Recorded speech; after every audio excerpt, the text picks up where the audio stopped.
नमस्कार जॉन्टी में स्वागत है आपका। मैं हूं योगेंद्र, आप देख रहे हैं खास खबर। खास खबर में हम बात करेंगे राजस्थान सरकार की कैबिनेट के उस फैसले पे हम चर्चा करेंगे जिसमें संगठित अपराध के खिलाफ इसी सत्र में बिल लाया जाएगा। इस बिल की आवश्यकता है, क्या पहले से बने कानून है वो सफिशिएंट नहीं है की जरूरत है, और क्या इसके बाद अपराध रुक पाएगा? जिन राज्यों के अंदर यह कानून बना हुआ है वहां की क्या पोजीशन है, तो हम चर्चा करेंगे। और हमारे साथ इस वक्त भाजपा से राजेंद्र सिंह जी हैं, राजस्थान पुलिस सेवा के पूर्व अधिकारी भी रहे हैं। हमारे साथ आर तिवारी साहब कांग्रेस से हैं और वरिष्ठ अधिवक्ता AK जैन साहब हमारे साथ जुड़ेंगे। मैं सिंह साहब आपके पास आना चाहूंगा। कानून पहले से भी हमारे यहाँ बने हुए हैं, खैर समय के साथ में चीजें बदल दी जाती हैं। क्या माना जाए कि क्राइम कंट्रोल के लिए ये एक मील का पत्थर साबित हो सकता है ये कानून? योगेंद्र जी, मेरा मानना ये है कि इसमें कानून तो हम बनाते रहे, जो भी आवश्यकता होती है, परिस्थितियां बनती है, उनके आधार पर नए नए कानून बनते रहते हैं। परंतु मेरा मानना ये है कि इसमें जो विल पावर होती है स्टेट की, सरकारों की जो विल पावर है, उसके ऊपर इम्प्लीमेंटेशन डिपेंड करता है। क्योंकि कोई भी अपराधी है, कोई भी नया कानून जो बनता है, उस कानून में किस तरह की खामियां हैं और उस कानून से कैसे बचा जा सकता है, उस कानून में किस तरह की मतलब किस तरह से सहायता ली जा सकती है उनकी, तो वो इसमें बड़े एक्सपर्ट होते हैं। परंतु केवल जो स्टेट की जो विल पावर होती है कि हमको एक कानून व्यवस्था को मजबूत बनाना है, ये इस बात पे निर्भर करता है कि वो इस काम के लिए अच्छे अधिकारियों को नियुक्त करें, अच्छे अधिकारियों को फील्ड में लगाएं। अभी हालात जो हो रहे हैं उनमें क्या हो रहा है कि जो एक डिजायर सिस्टम जो चल रहा है, डिजायर सिस्टम ये जो नया डेवलप हुआ है, सोशल इंजीनियरिंग भी जो चल रही है, मेरिट्स का आधार नहीं रखा, बिल्कुल सही कह रहे हैं वो उसमें क्या हो रहा है कि जो विधायक हैं, सांसद हैं, मंत्री हैं और जो भी कंसर्निंग सत्तारूढ़ दल के जो लोग हैं, वो अपने अपनी परिस्थितियों के हिसाब से अपने को किस तरह से लाभ मिल सकता है चुनाव में, अपने को किस तरह से हमारे यहाँ की व्यवस्था को करने में ठीक रह सकता है, उसके हिसाब से वो अपनी पोस्टिंगें करवा रहे हैं। इसमें जो मेरिट वाले जो ऑफिसर्स हैं, जिनके अंदर एक विल पावर है कि हम लॉ एंड ऑर्डर को ठीक करें, अपराधियों को ठीक करें, ऑर्गेनाइज्ड जो क्राइम हो रहे हैं उनको कंट्रोल करें, इस तरह के क्रिमिनल से उनका पीछा करें, वो उसका अभाव देखा गया है। आप इसमें भी देखिए कि जो अभी पिछले 2-4 सालों के अंदर जो एंटी करप्शन ब्यूरो ने कई IAS और IPS अधिकारियों को, कई बड़े बड़े RPS अधिकारी हैं, उनको रंगे हाथ पकड़े, उनके खिलाफ केसेज भी बनाए, परंतु उसका हुआ क्या? उनको वापस से रिस्टेट किया, वापस से उनको फील्ड पोस्टिंगें दी गई। मान सकते हैं कई बार कानूनी प्रक्रियाओं में इस प्रकार के प्रावधान है, वहाँ सरकार की मजबूरी हो सकती है, परंतु फील्ड पोस्टिंग देना है, मैं इसको सरकार की मजबूरी नहीं मानता। इसको मैं ये मानता हूँ कि सरकार का विल पावर कमजोर है। मैं वापस आऊंगा आपके पास में। तिवारी साहब एक पार्टी लाइन से ऊपर हट करके बात की है इन्होंने कि कानून पहले से बने, विल पावर की बात है। हमारे यहाँ पे मैं कई जगह पे देखता हूँ, हम सोशल इंजीनियरिंग को सिस्टम में बनाना शुरू कर दिया हम लोगों ने, और उसमें ये लगता है कि हम जातियों को साधने की कोशिश कर रहे हैं। अगर कानून व्यवस्था के संभालने वालों को, एडमिनिस्ट्रेशन वर्क करने वाले लोगों में भी अगर हम सोशल इंजीनियरिंग का फैक्टर फिट करेंगे तो फिर कैसे न्याय मिल पाएगा? कानून अगर आप अभी भी संगठित अपराध के खिलाफ लेकर के आ रहे हैं, बहुत अच्छी बात है, लाना चाहिए, लेकिन जो कानून अभी भी बने हुए हैं, आप ये देखिए कि एक जाति विशेष के लोग वहां पे ज्यादा हैं, उस SP को लगा दो, SP इस जाति का है, कलेक्टर इस जाति का लगा दो, फिर ये सब कुछ होगा तो कानून का कोई मायने नहीं रह जाते हैं। योगेंद्र भाई, ये राजेंद्र शेखावत जी का सोच होगा। मेरे ख्याल में राजस्थान के जननायक अशोक गहलोत की नहीं, आपकी पार्टी को कटघरे में नहीं खड़ा किया इन्होंने, ये तो इनका साफ कहना है। मैं कोई भी पार्टी, अगर बीजेपी की भी गवर्नमेंट रही है तो उसके लिए भी कह रहे हैं कि मेरिट्स को आधार बनाया जाना चाहिए, किसी की भी सरकार हो। वो अपना एक एक्सपीरियंस शेयर किया उन्होंने। फील्ड पोस्टिंग में ये बात सही है कि हम मेरिट को ही आधार बनाते हैं। इनकी सरकार के बारे में तो कोई टिप्पणी करना नहीं चाहूंगा। और चूंकि दुनिया और देश में क्राइम के तरीके बदल रहे हैं, पहले एक आदमी क्राइम करके भाग जाता था, आज तो संगठित क्राइम हो रहा है। योगेंद्र भाई, देश और दुनिया में मैंने कल एक खबर पढ़ी, किसी राज्य की परीक्षा में 800 किलोमीटर दूर बैठ करके उसका पेपर हल कर दिया गया। अब इस क्राइम को क्या कहेंगे? चाहे वो कैसा भी क्षेत्र हो, क्राइम हो रहे हैं। और राजस्थान की सरकार ने अब की बार बहुत बड़ा बदलाव किया है। राजेंद्र शेखावत जी तो खुद बड़े पुलिस ऑफिसर रहे हैं, इनका सम्मान भी रहा है, हम भी इनका सम्मान करते हैं। देश में आज जिस प्रकार से इंटेलिजेंस को हमने आपस में, ये जो आईटी का युग हो गया, और आईटी के युग से जिस प्रकार से जेल में बैठ करके मोबाइल सर्विस लॉन्च कैसे हो जाते हैं, मेरे को आज तक समझ नहीं आते हैं। लोग बाग जेल में बैठ करके गिरोह बनाते हैं, जेल से जैसे कोई आदमी बाहर आता है उनको टारगेट दिया जाता है। तो आज कानून में समय समय पर, चाहे भारत सरकार हो चाहे राज्यों की सरकार हो, समयानुकूल अपराध को रोकने के लिए हमने ये सब कुछ किया है। और राजस्थान के जननायक अशोक गहलोत की सरकार ने 2021 से ये प्रयास कर रहे हैं, और 2021 से जो ड्राफ्टिंग का काम हमने सौंपा था, आज 2023 में जाके पूरा हुआ है। और राजस्थान के आम आदमी की सुरक्षा हो, संगठित गिरोह का हम पर्दाफाश करें, उनको जेल के शिकंजे में डालें, इसलिए सख्त प्रावधान रखें। वैसे तो धारा 302 शुरू से लग रही है, हत्याएं तो आज भी हो रही है, लेकिन फिर भी मैं राजेंद्र शेखावत जी की इस बात से सहमत हूं कि विल पावर अफसर की होनी चाहिए किसी भी विभाग में। अगर किसी को रोकना है, अपराध को रोकना है, बेईमानी को रोकना है, भ्रष्टाचार को रोकना है। लेकिन दुर्भाग्य ये है, मैं पार्टी लाइन से हट करके बात कर रहा हूं योगेंद्र भाई, आज चाहे वो पुलिस महकमा हो, चाहे आईपीएस हो, आईएएस हो, चाहे वो आईटीआर का इनकम टैक्स वाले, ये खुद ऑफिसर अपराध में शामिल हो जाते। और इसलिए समय की नजाकत को देखते हुए राजस्थान की कांग्रेस सरकार ने जननायक अशोक गहलोत के निर्देश पर यह प्रावधान वाला कानून, जो राकोका की जैसे हम लेकर के आएंगे, हम उन लोगों के खिलाफ सख्त कार्रवाई करना चाहते हैं जो संगठित होकर के संपत्ति को हड़प लेते हैं। आज आदमी काम नहीं करना चाहता, कम समय में ज्यादा पैसा कमाना चाहता है, और टेलीविजन और अखबारों के माध्यम से जब उनका अखबारों में नाम छप जाता है, उनकी फोटोएं छप जाती है, तो वो इस इलाके में कुख्यात हो जाते हैं। आदमी डरने लगता है, उनके पास में हथियार कहां से पहुंच जाते हैं, और हथियार भी ऐसे कि वो वापस लौटूंगा सर, वापस लौटूंगा। मुझे खुद को भी व्यक्तिगत रूप से चिंता है। मैं क्राइम स्टोरीज को देखता भी हूं, पढ़ता भी हूं, बहुत सारी चीजें, कौन कैसा नेचर क्या बदल रहा है। जो अभी नेचर बदल रहा है क्राइम, कोई फॉलोअर्स का क्राइम, जो क्रिमिनल है आजकल एक योग्यता के आधार में, कि उसने एफआईआर कर दिया, इतने लोगों को मार दिया, और वो बैठ करके डॉन हो गया, उसका नाम चल गया और उसके फॉलोअर्स बन गए। एक चैन ऐसी बन गई कि उसको पता भी नहीं है, नीचे से लोग वसूली कर रहे हैं, भाई साहब के चढ़ाव चढ़ा रहे, भाई का फोन आ रहा है। ये जो कल्चर हमारे यहाँ बना है, अभी एक क्रिमिनल के ऊपर आपको स्टोरी दे दीजिए बड़ी, फिर उसके फॉलोअर्स देखिए क्या कमेंट्स आते हैं, और एक आप वैसे को जनरल स्टोरी दीजिए, उस पर कमेंट्स नहीं आएंगे। तो एक ट्रेंड बदल रहा है। यूथ को मैं देखता हूँ, पढ़े लिखे बच्चे, अभी ये राजू टेट वाला जो मामला था, अब उनकी देखिए फितरत, कितनी सी उम्र के लड़के हैं, या दूसरे और मामले देख लीजिए, कैसे उस अपराध के दलदल में फंसते जा रहे हैं। विदेशी हथियार उनके पास में हो जाते हैं, और लग्जरी लाइफ जीना चाहते हैं वो। राजेंद्र सिंह जी, ये संगठित अपराध के साथ साथ एक सोच जो युवाओं में, हमारे लिए एक बड़ी, समाज के लिए भी एक बड़ी चुनौती है। पार्टियां तो आएंगी जाएंगी, कोई बात नहीं है, लेकिन ये जो मैं स्थितियां देख पा रहा हूं कि कितनी कम उम्र के बच्चे, 20-20, 21-21 साल के बच्चे वेपन्स को, और जैसे चने भर रखे हो जेब में, ऐसे उसके कारतूस भर के किसी पे फायर कर देना। मतलब वो उम्र अगर देश सेवा में कहीं पर लगाई जाए, तो ये कहीं हमारी एक चूक है कि हम उस युवा पीढ़ी को डाइवर्ट नहीं कर पा रहे, या फिर यूं कहें कि जो जिस दलदल में निकल गया, वो शायद हो सकता है कि इस बिल का असर जब दिखाई देगा तो उससे कुछ बाहर निकल पाएंगे। योगेंद्र जी, क्या है कि अभी ऐसा लगता है कि हमारा युवा निराश हो गया। उसको क्या है कि कोई भविष्य का रास्ता दिख नहीं रहा।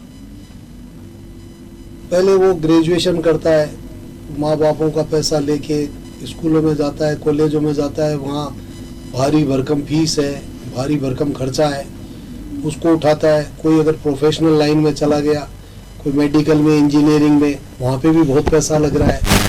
और उसके बाद जब वो आता है समाज में रोजगार पाने के लिए, और उसके बाद जब उसके ये इस तरह के कंपटीशन एग्जाम होते हैं, और उन एग्जामों के अंदर भी उसको काफ़ी खर्चा करना पड़ता है अपने घर वालों का, और उसके बाद जिस तरह से पेपर आउट हो रहे, लीक हो रहे, जिस तरह की उसको सामने बेईमानी दिख रही है कि किस तरह से लोग पेपर लीक करा रहे हैं, किस तरह से लोग अपने खुद की जगह दूसरे को परीक्षा में बैठा रहे हैं।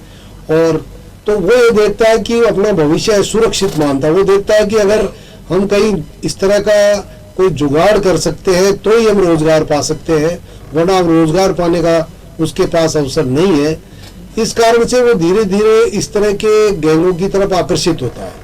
जो इस तरह के अपराधी हैं वो इन लोगों की मजबूरी का फायदा उठाते और उनमें एक हीरोइज्म की भावना पैदा करते हैं। और वो जो हीरोइज्म की भावना पैदा होती है, उसी से आप देखिए कि जो माइनर बच्चे हैं, नाबालिग बच्चे हैं, वो तक अट्रैक्ट हो रहे हैं। और उनको, क्योंकि उस समय उनको अपना जीवन का खर्चा चलाने के लिए पैसे की आवश्यकता है, और इस मजबूरी का ये जो बड़े संगठित अपराध वाले लोग हैं वो इसका फायदा उठा रहे हैं और उनको बहुत मामूली सी धन में उनसे इतने बड़े बड़े क्राइम करवा रहे हैं जिससे उनका पूरा भविष्य बर्बाद हो रहा है। तो ये जो मेरा मानना ये है कि अगर हम युवाओं को कोई अच्छी सोच दे, उनके लिए कोई अच्छा भविष्य के बारे में उनको एक आश्वस्त करें हम कि उनका ये भविष्य इन लाइन के अंदर अच्छा होगा, तो मैं समझता हूँ इनके प्रति आकर्षण कम होगा और धीरे धीरे इन अपराधों से वो लोग हटेंगे, विमुख होंगे। बिल्कुल। परंतु जिस तरह से आप देखो कि वो अभी जो एक मूसे वाला था उसका मर्डर हुआ, राजू ठेठ का मर्डर हुआ, इस तरह से लॉरेंस बिश्नोई देखिए आप, उसकी किस तरह की उम्र देखिए उसकी कितनी सी उम्र है। और किस तरह से वो कनाडा में जाके वहां से क्राइम कर रहा था, किस तरह से उसने गैंग बना रखे थे और अभी भी वो किस तरह से लोगों को धमकी दे रहा था। तो वो सब तरह का जो एक अपराध करने का जो तरीका है वो इस युवा पीढ़ी को और लॉरेंस का तो बताइए, आप जेल में से बैठ करके अपनी गैंग चला रहे हैं, तिहाड़ से में उसको रखा हुआ, वहां से राज्यों की पुलिस लेके जाती है, उसकी जो स्थिति है कितना सा लगता है वो। लेकिन इसमें सबसे बड़ा योगदान मैं समझता हूँ हमारा जो व्यवस्था है उसका दोष ज्यादा है। व्यवस्था का दोष ऐसे है कि आप देखिए जेलों के अंदर ये रहे, अब जेलों के अंदर इनको मोबाइल भी मिल रहे हैं, जेलों के अंदर इनको सब सुविधाएं मिल रही है, जेलों से तो ऑफिस हो गया एक तरह से उनका। नहीं, ऑफिस नहीं हो गए, उनके सुरक्षा गृह हो गए। वहाँ उनके चारों तरफ पुलिस लगी हुई है, उनके जो दूसरे उनके जो विरोधी गिरोह हैं उनसे उनके जीवन का बचाव हो गया और वहां से वो क्राइम कर रहे हैं। और जो नए युवा हैं जिनको रोजगार नहीं मिल रहा, जिनका भविष्य अंधकार में है, उनको ये मामूली सी रकम देके और उनको उनका अंधकार में भविष्य बना रहे हैं। तो ये सब हमारी व्यवस्था की त्रुटियां हैं। तो सरकार को पहले इनके ऊपर कंट्रोल करना चाहिए। मेरा मानना ये है कि ये अच्छा है इस तरह के एक्ट बनाए, इनका ऐसा ही असर होगा जैसा अभी थोड़े दिनों पहले मैंने अभी राहुल प्रकाश जी डीआईजी साहब है, उनका एक लेख पढ़ा था भास्कर में, पत्रिका में उन्होंने लिखा था, बहुत अच्छा लिखा था भास्कर में। उन्होंने कहा कि जो इसमें पॉस्को एक्ट के अंदर जो मृत्यु दंड का प्रावधान किया है, तो उससे जो भी बलात्कारी लोग थे पीड़ितों की हत्याएं ज्यादा हो रही। और उस वक्त भी संदेह जाहिर किया गया था, बहुत सारे लोगों ने, हमने जब डिबेट की थी अच्छा बना दिया, पर उसका उन्होंने किस तरह से रास्ता निकाला, खत्म कर दो उसका। तो उसमें देखो आप, उन्होंने पीड़ित को ही खत्म करना शुरू कर दिया। अब जो ये कानून बनाया है तो इसमें यह है कि भाई हम उनकी संपत्ति जब्त करेंगे, हम उनके और भी कड़े कानून बनाएंगे। अब संपत्ति का क्या है, आज अगर उन्होंने किसी अपराध से संपत्ति बना ली तो अपने किसी परिवारजन के नाम कहीं विदेश में ले लेंगे संपत्ति, कहीं दूसरे राज्य में ले लेंगे संपत्ति। इसमें भी एक चीज थोड़ा सा हम लोग क्या जल्दबाजी में एक चीज और देखते हैं, हमारे सिस्टम कि फटाफट एक मैसेज देना चाहिए। हालांकि बात सही है कि नजीर पेश की जानी चाहिए। अभी मैं देख रहा था वो गोपालपुरा बाईपास पर सेटबैक के नाम पर जो पेपर माफिया, उसका विधानसभा में मामला, वो किराएदार मकान मालिक का अपने मकान तोड़ दिया। अब ऐसे भी अगर केसेज आते हैं, अगर मान लो वो रह रहा है, बाप की संपत्ति है, उसको पहले से हटा दिया, लेकिन अच्छा परिजनों की संपत्ति है, इसको भी खत्म कर दो। यहां भी आपको लगता है कि कहीं कुछ जरूरत है इसमें सुधार की? कहीं ऐसा नहीं हो कि एक के आड़ में अधिकारी के किसी से अनबन है, वो उसको भी चेप देगा ऐसे ही? योगेंद्र जी, इसमें थोड़ी बारीकी से जांच करने की जरूरत है। जैसे ये मामला हुआ था अभी जो पेपर लीक वाले मामले में, किराएदार के अपराध पर मकान मालिक का मकान तोड़ दिया, तो ये वो अवैध निर्माण था राजेंद्र भाई, योगेंद्र जी। वो आप कानूनन अगर आपका मकान बना होता बाई लॉज नक्शा पास करा के बना होता तो इस कारण से अगर किसी अपराध तिवारी जी मेरी बात सुनिए। देखिए बुलडोजर योगी जी चलाएं चाहे आप लोग चलाएं कोई भी चलाए, मैं ये नहीं कह रहा, मैं सिर्फ ये कह रहा हूं कि ध्यान कब गया जब पता लगा कि अधिगम जो है उसी ढाका का और उसका विश्नोई का है, इस वजह से आप लोगों ने सारण का, इस वजह से आप लोगों ने वो चलाए। ये मैं ये कहना है मेरा कि ये तो फिर पहले से ध्यान जाना चाहिए। संदेश देने का तो यही प्रयास किया गया ना कि अच्छी बात है ये आपने थोड़ा लेकिन रोकने के लिए हम ये कर रहे हैं। हाँ लेकिन ये है किसका, उसमें बारीकी से जांच नहीं की। उसमें मकान मालिक था, उसके खुद के जो भी अपराधी थे उनको बाकायदा नोटिस दिया गया। राजेंद्र जी आप तो खुद सरकार के अफसर रहे, उनको सारी बात में सारा उस लेन में देखिए आपका नक्शा पेश करो, जो अवैध निर्माण उसको हम तोड़ेंगे। जब पूरा मकान ही अवैध बना हुआ है, वो गलती तो चूक मैं खुद ही कह रहा हूँ, सरकार के अफसर शामिल हो जाते हैं, चाहे किसी भी विंग के हो, निगम हो चाहे जेडीए हो चाहे कोई सा भी हो विभाग, सारे जगह संगठित लोग हैं। और इस राकोका में जो हम लेकर के आ रहे हैं उसमें लोक सेवकों की संपत्ति को भी जब्त करना और उसको तोड़ने का अधिकार लेकर के आ रहे हैं। लोक सेवक तो सरकार का ही है, चाहे जनप्रतिनिधि हो चाहे सरकार में काम करने वाले अफसर हो या चाहे बाबू हो चाहे चपड़ासी हो, लोक सेवकों को भी इस राकोका में शामिल किया गया है। उनको भी जेल की सजा, आजीवन कारावास, और अगर अवैध संपत्ति है, अवैध निर्माण कर रखा तो उसको तोड़ा जाएगा।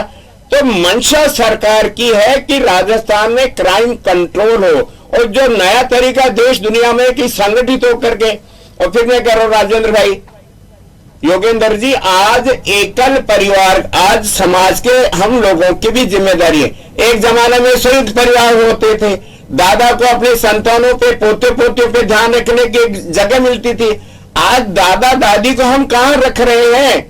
आज हम तो, हमारे तो देखिए सामाजिक पिता दोनों नौकरी कर रहे हैं, बेटे एक सामाजिक सोच है हम सर, एक सामाजिक सरकारें, सुने तिवारी साहब, इसको सरकारें थोप नहीं सकती, बाध्य नहीं कर सकती, लेकिन एक सामाजिक सोच बदल रही है, ये बात बिल्कुल ठीक है। देखिए कि हमारा बेटा किसके साथ उठता है, हमारा बेटा किसके साथ संगत कर रहा है। हमारे माता पिता अपने बच्चों पर ध्यान देना उन्होंने कम कर दिया, वो भी मशीन की तरह पैसा कमाना चाहते हैं, रात को 10 बजे तक कमाई कर रहे हैं, सुबह जल्दी उठ करके चलते हैं, पिताजी ने पैसा दे दिया, पढ़ाई कर ले बेटा, पढ़ाई कर ले। और वो बेटा क्या पढ़ाई कर रहा है, कॉलेज जा रहा है नहीं जा रहा है, इंस्टीट्यूट जा रहा नहीं जा रहा है, उनके दोस्तों की संगत कैसे है। इसलिए सामाजिक जिम्मेदारी अभी सरकारों की तो जिम्मेदारी है, इसमें भाजपा और कांग्रेस की बात नहीं है।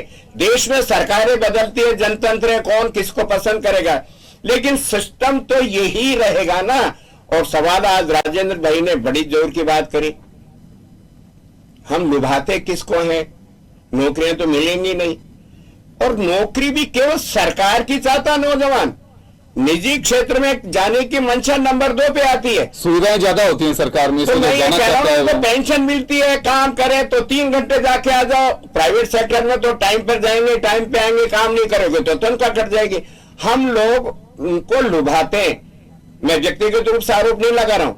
फिर कह रहा हूं 2 करोड़ रोजगार देने की बात किसने करी, ये सिस्टम कहां से चालू हुआ? चलिए मैं माफी चाहूंगा, हम लोग कानून, इस पे कानून व्यवस्था पे लौटे, नहीं तो फिर हम डाइवर्ट हो जाएंगे, बेरोजगारी और बहुत सारे मुद्दों पे चले जाएंगे, फिर महंगाई भी आ जाएगा। यहाँ आवश्यकता इस बात की है कि बात ठीक है। राजेंद्र जी आपके पास आना चाहूंगा, दोनों आप लोग प्रबुद्ध हैं। एक मैं आजकल एक ट्रेंड देख रहा हूँ, लोगों से कईयों से बात होती है, निकल करके आती है, किसी के अच्छा मकान बना, किसी की अच्छी मैरिज हुई, किसी के पास में 2 पैसे दिखाई देते हैं, गाड़ियां दिखते हैं, ऐसे लोग रेकी करने लगे उन लोगों की कि इनके पास में 10 लाख मांग लेंगे, 20 लाख मांग लेंगे। ये एक नई जो सोच, जैसे हालांकि आपने कहा कि ये लगता है कि शॉर्टकट मेथड, पैसा आना चाहिए, फिर लोगों को जुगाड़ का पता लगने लग गया है कि यहाँ सब मैनेज हो जाएगा, कोई बात नहीं, गिरफ्तार भी होंगे तो वहां और बड़े डॉन बन करके निकलेंगे। तो वास्तव में ये सरकारों के तो है ही, सरकारी समाज भी सरकारें भी समाज का ही हिस्सा है, लेकिन एक नया चैलेंज नहीं दिखाई दे रहा आपको। तो ऐसे में जहां पे जिन राज्यों में ये संगठित अपराध रोकने के लिए कानून बनाए हुए हैं, उनके प्रभाव के बारे में कुछ बताएंगे कि हाँ वहां वास्तव में प्रभावी है, या फिर वहां पे भी बस ढुलमुल है, या अवसर आता है तो निपटा दिया जाता है, नहीं तो फिर चल रहा है जैसे चल रहा है। योगेंद्र जी, बात घूम फिर के क्या है कि वो वहीं जाती है, सिस्टम में किस तरह के लोग बैठे हैं जी। वो उसको किस तरह से कानून की पालना कर रहे हैं जी। ये इसके ऊपर डिपेंड करता है। सरकार किसी की भी हो, अगर उसके अंदर जो भी काम करने वाले लोग हैं वो अगर उनको प्रायोरिटी के आधार पे उनको अगर अच्छे लोग हैं उनको अगर आगे लाएंगे, उनसे काम लेंगे फील्ड वाली जगहों पे, तो निश्चित रूप से उसके अच्छे परिणाम आएंगे। अब आप ये देखो, अब सामाजिक रूप से हम क्या कर रहे हैं, ऐसे जो भी आप देखिए इस तरह के जो अपराधी हमारे समाज में सामने आ रहे हैं उनका कैसा सम्मान हो रहा है आप देखिए। तो वो सम्मान जो लगातार बढ़ता जा रहा है और जिस तरह से राजनीतिक के लोग हैं वो अपनी जनता के प्रति जो उनका एक बनता है कि उनका दायित्व जो बनता है ये उससे दूर हटते जा रहे हैं और उनका जिस तरह से हस्तक्षेप बढ़ा है, इन लोगों के साथ इनकी मिलीभगत बढ़ी है, जिस तरह से इनकी सांठगांठ बढ़ी है, जिस तरह से इनका राजनीतिक उपयोग बढ़ा है, तो निश्चित रूप से इसका असर इस तरह के अपराधों में बढ़ा है। तो सबसे पहले आवश्यकता कानून की तो है ही, परंतु हमारे सामाजिक दृष्टिकोण की, राजनीतिक दृष्टिकोण की और प्रशासनिक दृष्टिकोण की, तीनों दृष्टिकोणों को बदलने की आवश्यकता है। अगर हम उन दृष्टिकोणों को नहीं बदलेंगे और खाली हमने कानूनी दृष्टिकोण है इसको बदल के रख दिया है तो इसका कोई असर नहीं होगा। और यही इस तरह के जो कानून बने, आपने देखो टाडा में भी हुआ, टाडा जब बनाया था तो उस समय भी यही हुआ कि साहब टाडा कानून बनने के बाद में सब क्राइम रुकेंगे, आतंकवादी गतिविधियां भी रुकेगी, परंतु उसमें भी किस तरह की कमियां सामने आई थी, उनमें परिवर्तन भी किया गया था। परंतु सबसे बड़ी बात यही है कि उन कानूनों को पालना कराने वाले लोग कैसे हैं, ये सब सरकार को छांटने हैं, सरकार को उनको आगे लाना है। आज की तारीख में मैं आपको बताता हूं कि अच्छे अफसरों की न तो पुलिस विभाग में कमी है न प्रशासनिक विभागों में कमी है, केवल उनको आगे लाने की आवश्यकता है। अभी क्राइम ब्रांच में एमएन दिनेश को लाए हैं तो निश्चित रूप से अच्छा है, इसका अच्छा संदेश गया है और वो अच्छे काम भी करके आए हैं। एंटी करप्शन ब्यूरो में रहे तो उन्होंने अच्छा काम किया। वो जब आप देखिए पहले उदयपुर के एसपी थे, उन्होंने सोहराबुद्दीन वाला था, एक बड़ा अपराधी था, उसका जिस तरह से उन्होंने किया, समाज ने उसका स्वागत किया।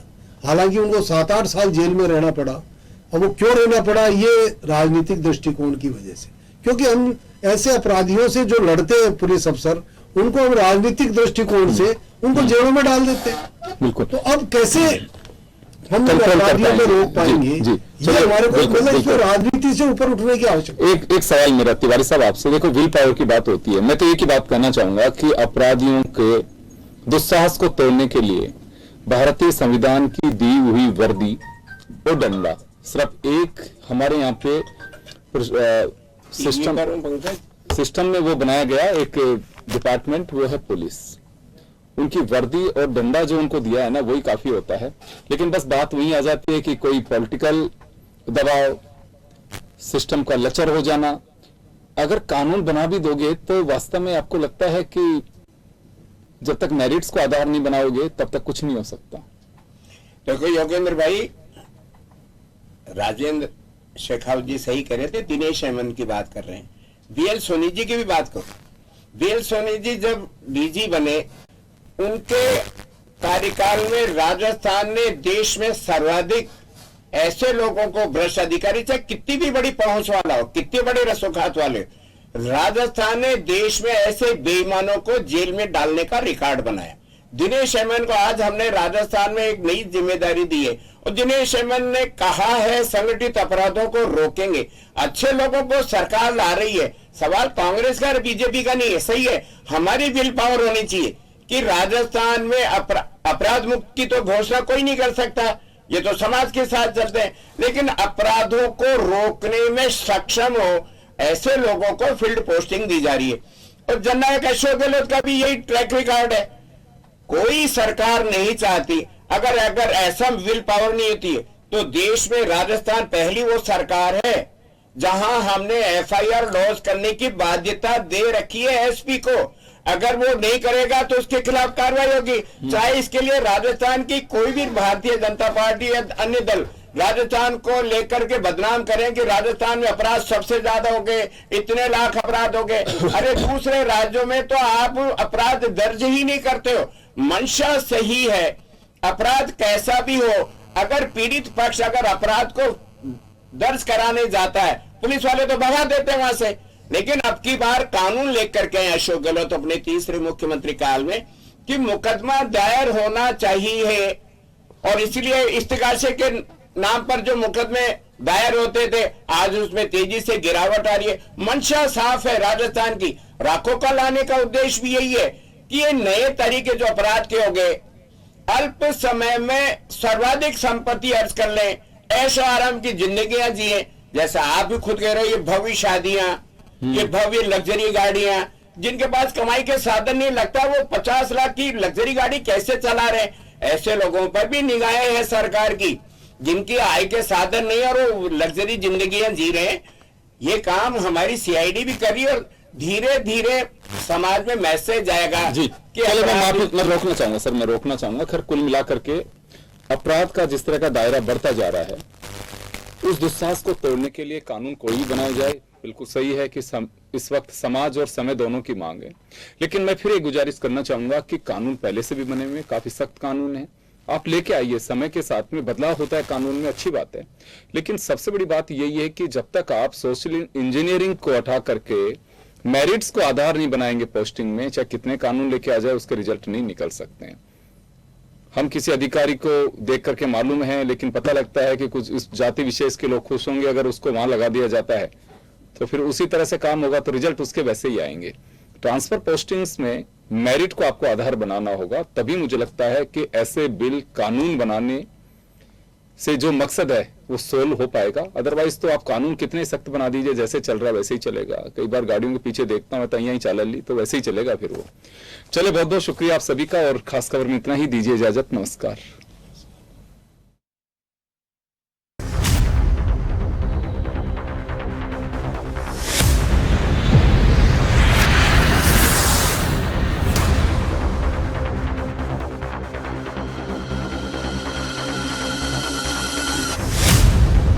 खबरें जो आप पर करती हैं सीधा असर, खबरें जिन पर होती है जनता की नजर, खबरें जिनकी तह तक पहुंचना है जरूरी, और जो कसौटी पे हो पूरी। मुद्दा चाहे समाज से जुड़ा हो या फिर सियासत से, तभी वो बनती है खास खबर। खास खबर सोमवार से शुक्रवार शाम 6 बजे।